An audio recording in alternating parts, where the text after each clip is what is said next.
Dominique Lagrousse-Sampère, qui a longtemps travaillé avec Jean-Pierre Pernaut au journal de 13h de TF1, révèle combien elle touchait à l'époque.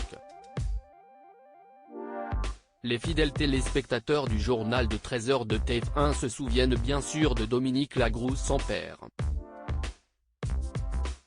La journaliste originaire de Dunkerque a longtemps travaillé aux côtés de Jean-Pierre Pernaut, elle était notamment chargée des opérations spéciales comme SOS Village et Votre plus beau marché. L'acolyte du présentateur star, qui a officié pour les chaînes du groupe Bouygues durant plus d'une vingtaine d'années, également sur LCI, avait finalement choisi de quitter son poste, peu après l'arrivée de Marie-Sophie Lacaro à la tête de ce rendez-vous d'information de la mi-journée.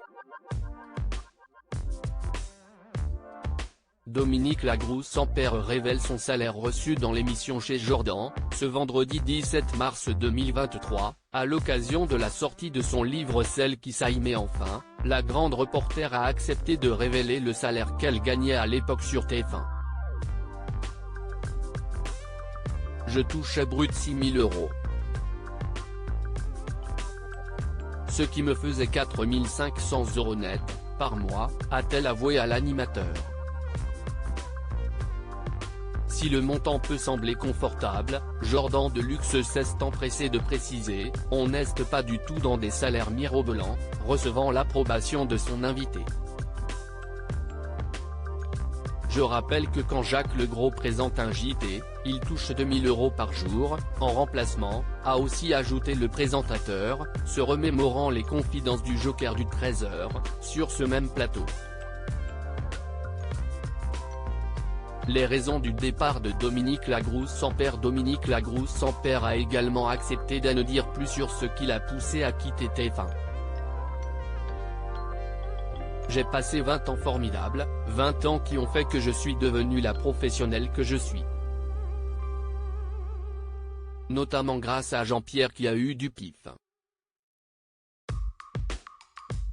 Après, Marie-Sophie a été choisie par la chaîne pour remplacer Jean-Pierre et dans les premiers temps, je n'étais plus très heureuse à TF1, a-t-elle expliqué avant d'ajouter, je ne prenais plus de plaisir à faire ce que je faisais parce que j'avais envie d'autres challenges.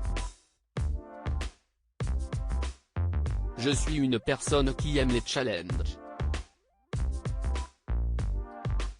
Avec Jean-Pierre j'en ai eu tous les jours, on a fait des choses différentes tous les jours.